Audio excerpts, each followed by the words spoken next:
Hey everybody, welcome back to Vancouver Island Destinations. Today I'm going to be looking at the area between Campbell River and Port Hardy. There's lots to see here. I'm going to check out 10 spots that are pretty easy to get to. And there's a lot to see here. There's a lot of really interesting things.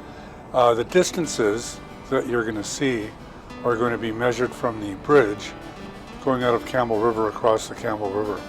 So let's get started. The first place I want to check out is Browns Bay. Now Browns Bay is really easy to get to.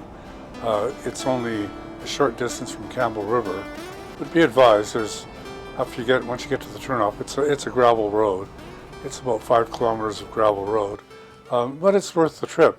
It's an interesting little spot. There was a lodge here in the 50s, and that's long gone, but it's still a resort. There's cabins to rent, and there's an RV parking spot, and there's even a seasonal restaurant out here. But it's an interesting little day trip. What's cool about it is it feels very remote for being so close to Campbell River. So check out Browns Bay if you're looking for something to do.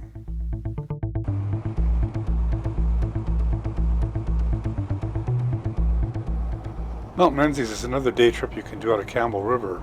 Now if you miss the turnoff, if you get to Roberts Lake Resort, you've missed it, turn around and head back about 3 kilometers and look for a stop sign at the bottom of gravel road.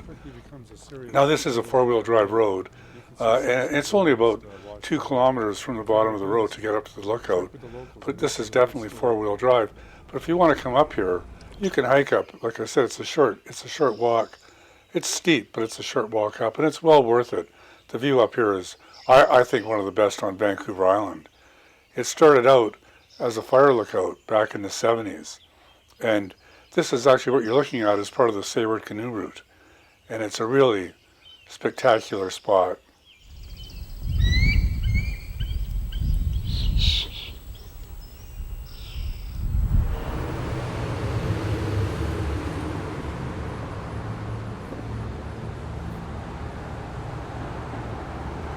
Now, from Sayward Junction, there's lots of interesting places that you can explore. In this video, I'm going to look at a couple of spots that we've checked out in the past few years. We're going to go up to Moakwa Creek, and which is pretty spectacular, and we're going to head on the Adams River Main, and then we're going to loop around and check out the White River Provincial Park. Now, if you're going to do this and get off-road, it's a good idea to check out with the locals what's going on. If there's active logging, you don't want to go into these roads Monday to Friday because these are big trucks, and you don't want to run into those guys. Oh, yeah, baby. And also ask them about the conditions of the logging roads. Our map indicated that this was a mainline logging road, and it turned out that it hadn't been used for logging in a long time. It got really rough and really narrow. Mother Nature was taking over. And if we'd have known this, we wouldn't have come in here because it got really sketchy. We were ready to turn around at one point, but we carried on and we found the turnoff for Moakwa. Now this is definitely a 4-wheel drive road. You can't come up here in a 2-wheel drive, but it's a great spot. It's steep and rocky, but wow, the views up here are amazing, just amazing. You're looking across the valley at glaciers on some of these big mountains. You get into the central part of Vancouver Island, and the mountains are just north of Campbell River. It's just spectacular. It's almost like you're in the Rockies.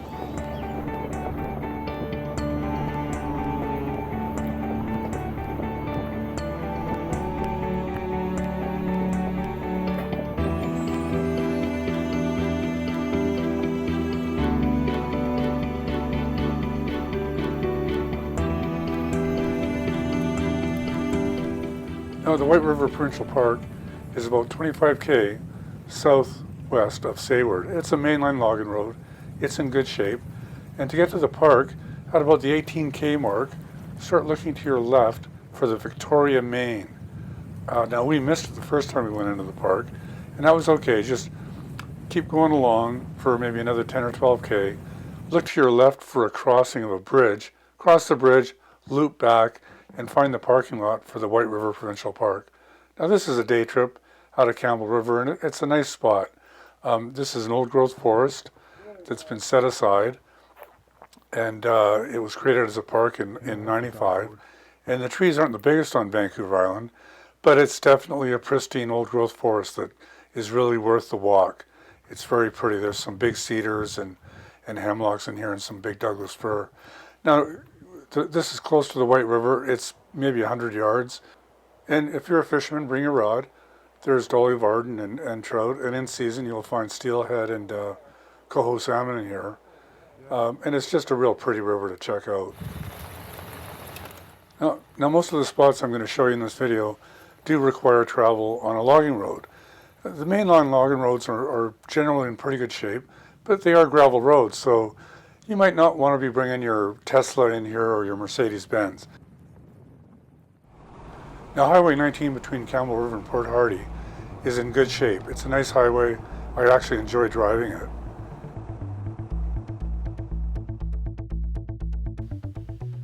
Naka Creek has become a very popular spot, especially among the kayakers. It's just south of the famous Robson Bight, so you have a good chance of seeing killer whales from Naka Creek, especially if you spend a few days there. So keep an eye on that odometer, and when you think you're getting close, keep a lookout on your right for the Eve River Main. It's a big sign, and you can't miss it. If you do pass it, just turn around and work back and get on the Eve River Main. Now, this is a good mainline logging road, and after 17 kilometers or 10 miles, you'll reach the mouth of the Eve River. Now, there's camping here, but if you want to carry on to Naka Creek, on your left, look for the E&N hookup. Now, this road gets steep and narrow, and if you're hauling a boat or a trailer, 4x4 is definitely recommended. But there's some nice views of Johnstone Strait in here, and you'll also find the Naka Creek waterfalls. Now, this is an interesting spot. You can park across the bridge on your right, and on the left-hand side you'll find a trail that will take you into the falls. If you do this with kids or small pets, this is cougar country, so be advised. It's about 13 kilometers to Naka Creek, or about 8 miles, and there's 12 sites here for camping. And there's also overflow parking. It's a popular spot. We did this in August, and it was full up. So we just stopped for a bit to check it out. And it was windy, which is often the case here. To get along a wind, you can launch a boat at the beach, but it's a gravelly beach. This guy got stuck, had to be pulled out. But if you do spend a few days here, you'll probably have a good chance of catching the main event here, and that's the killer whales.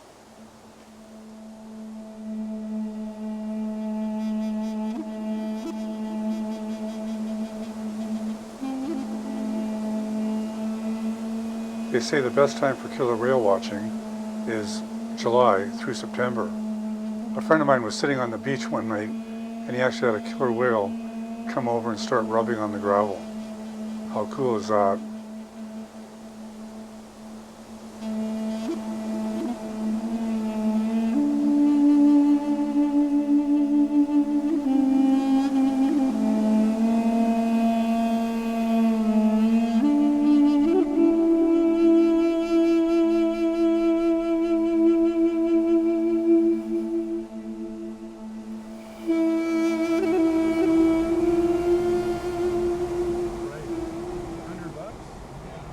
The turnoff for Vernon Lake is at the Mount Cain ski hill, which is well marked, and it's really hard to miss.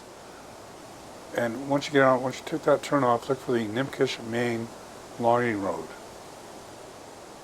And it's about 25 kilometers on that logging road to get into Vernon Lake. Just watch for the signs. And this is a good spot. There's lots of sites here. There's about 12 sites on the lake. There's some pit toilets. There's fishing in this lake. You need a boat. But again, it's another spectacular spot to spend a few days at. We spent a couple of nights here, and we used it as a home base, and we went and explored a couple of other spots.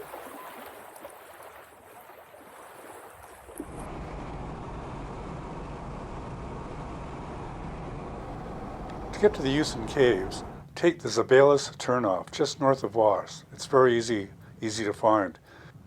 From there, it's 9 kilometers or 6 miles on a main logging road. Well, the first half is a main logging road.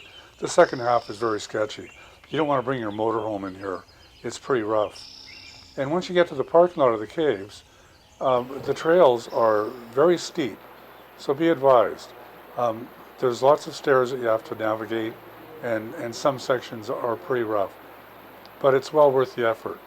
These caves are carved out of limestone, and they're very spectacular. You can actually go right into the caves, and the water is really warm. It's just a fabulous spot.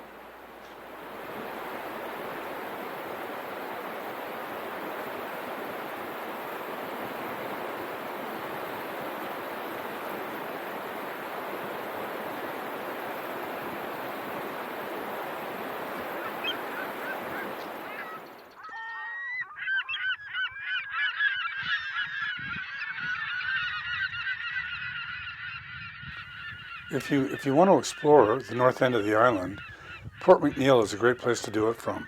It's a really nice, laid-back village. It's a very nice spot. And you can get a ferry down to Alert Bay, as well as over to Sontula. We didn't do that while we were here, and I really regret it. We just kind of ran out of time. But Sontula is an old village, and Alert Bay is a great spot as well.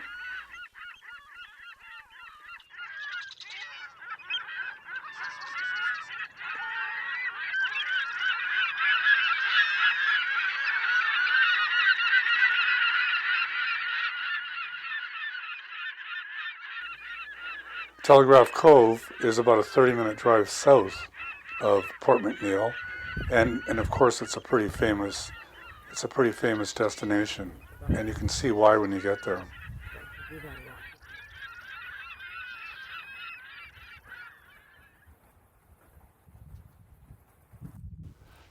Now, if you're at Port McNeil in the summer and you get foggy weather, which happens a lot, take a trip over to the west coast and check out Port Alice.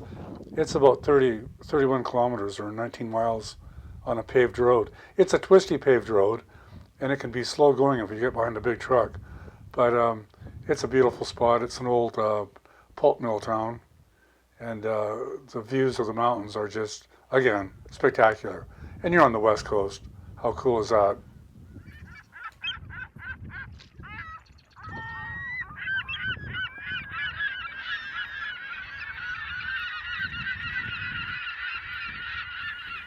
So Port Hardy's the end of the road. It's as far north as you can get. From here you can catch the ferry up to Rupert, which is really spectacular through the Inside Passage, or you can access Cape Scott or a few other spots over on the west coast. But if you want to come up here and explore, I highly recommend making Port McNeil your home base and going out from there. It's a very nice spot, and you can easily access all these other places. So cheers everybody. Thanks for watching, and check out my series, Vancouver Island Destinations. You'll find more detailed videos on most of these locations I've taken you to today. So cheers, and thanks for watching.